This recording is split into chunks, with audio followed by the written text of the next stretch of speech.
In dobrodošli v mojem novem videu, z vami sem Domen Kulmen in danes vam bom predstavil, kako fotografirati in kako seveda editirati fotko.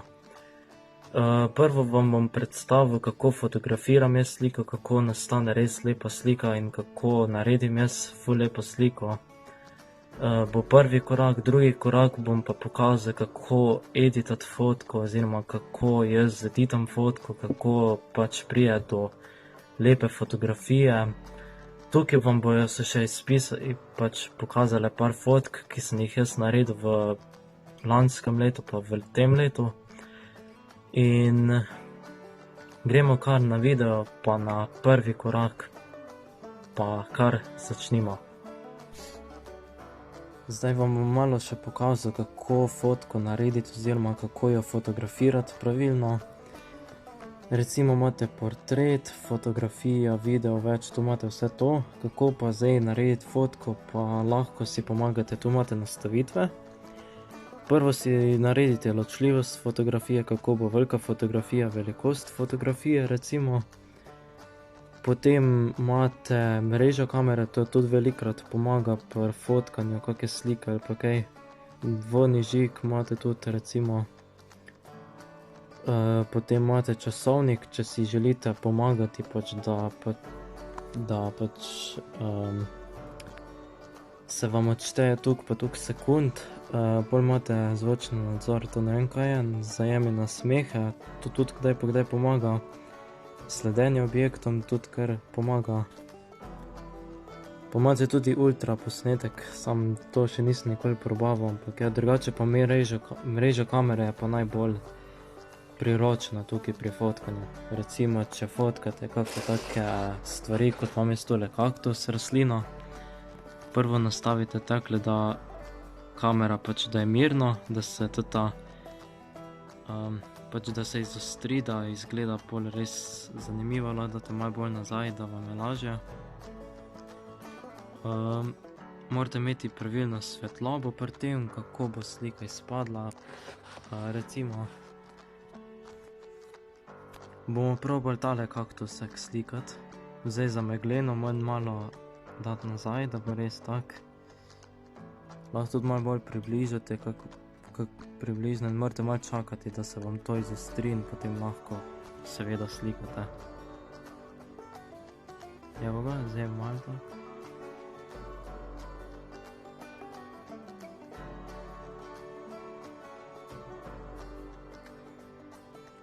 Ne vem, očitno bo težko tole slikati, bom še enkrat probal. Evo ga, zdaj se je malo izostrilo.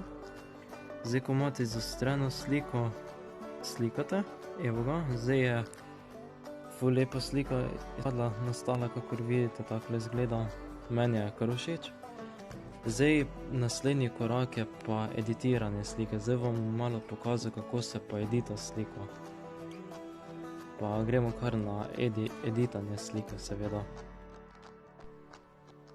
Zdaj vam bom pa še pokazal drugi korak, kako editate sliko oziroma pač kako jo seveda preuredite. Morate si posneti prvo iz Google Playa aplikacijo Snapseed.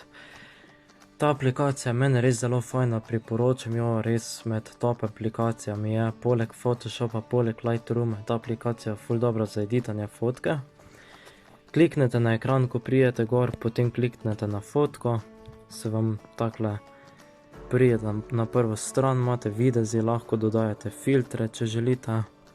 Pol imate orodja, popravi sliko, podrobnosti, krivulje, ravnovesja, obrežji, zavrti in tak dalje. Potem kliknete na čopič, imate osvetlitev, temperatura, nasičenost, jaz dam nasičenost, vedno na začetku takle malo barvam, da slika še bolj živo izpade in takle, in potem takle malo bolj pobarvam. Potem dodam malo tonskega kontrasta, lahko dam visoke, nižje tone, recimo dam jaz visoki ton, da še malo bolj lepši kontrast naredi slika.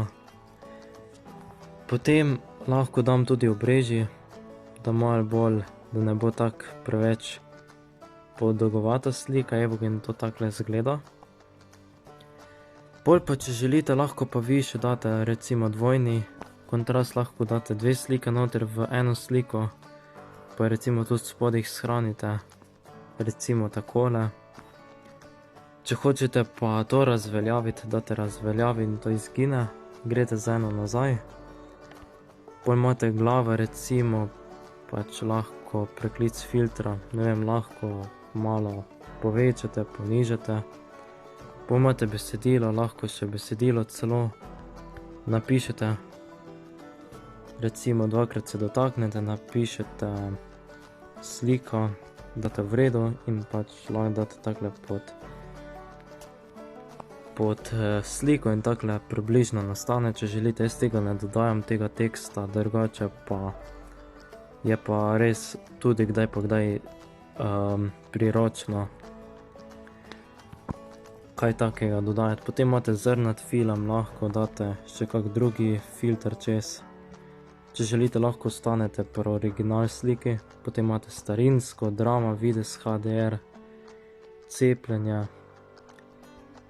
Recimo vides HDR, rečemo takle izgleda, lahko malo posvetlite sliko, da malo bolj, še bolj živo izgleda, recimo narava, to takle malo bolj res tak živo izpade, po mojem mnenju. Če pa želite dodati seveda okvir za na konec, pač lahko date takole, imate pa tudi različne druge oblike okvirja, imate takole recimo, pa takole, pa takole, pa takole, pa takole, pa takole. In pač pol si lahko okvir izbirate in date neko obliko okvirja in potem pač vam ful lepše izpade in pač imate res tisto, ta prav sliko, če želite. Drugače jaz večkrat uporabljam tudi ta prvi okvir, ker mi je lažje pa seveda lepše. In potem date takole in je to. In potem greste na izvozi in imate skupna raba in 3 stvari. In jaz vedno kliknem shrani in potem mi shrani fotografijo v mojo galerijo. In potem lahko to fotko objavim kamorkoli na Instagram, kam drugam seveda. In potem se pač fotka ogleda in lajka in tak dalje. Vse to pa veste tak vsi. In potem naša slika izgleda takole. In to je to, seveda. Na tak način sem vam pa malo pokazal, kako se seveda tudi preureja fotke, da boste malo znali, da boste malo vedeli, da boste seveda znali s programom delati in ja. Tako da je to in ja. No in to bo tudi zaključek tega videa, upam, da ste kaj fajnega izvedli, da ste kaj se naučili, pač fotkati seveda in editati fotko. Več o Snapseedu, o fotkanju in teh rečeh lahko tudi pogledate v kakih tutorialih na YouTubeu, tam imate še več teh, kako fotkati z Huawei P30 Lite, imate tam še več teh nasvetov, teh tutorialov in tak dalje. Pa upam, da vam je tudi kaj moj video pri tem pomagal, da boste zdaj znali sami kaj zeditirati, kaj sfotkati, narediti kako fajno sliko in da vam bo seveda res uspelo. Drugače pa se jaz že s tem kar dlje časa ukvarjam in mi gre kar zelo super in že imam tako veliko slik lepih, da jih še sam ne precenim, da so res tako lepe. Drugače poleg te aplikacije Snapseed je še Lightroom pa Photoshop, zelo fajna aplikacija za editati. Čeprav ste malo bolj težji aplikaciji pa malo bolj plačljivi, jaz sicer uporabljam tudi Snapseed aplikacijo, ker je zelo fajna za fone, obstaja pa še kakšna druga aplikacija na fonu, da lahko editaš slike narave pa tak dalje. No, to bo tudi konec tega videa, upam, da ste uživali, ne pozabite lajkati tega videa, se subscribati na moj YouTube kanal, pa napisati kak lep komentar, pa se slišimo še kje v prihodnjem videu. Nasvidenja.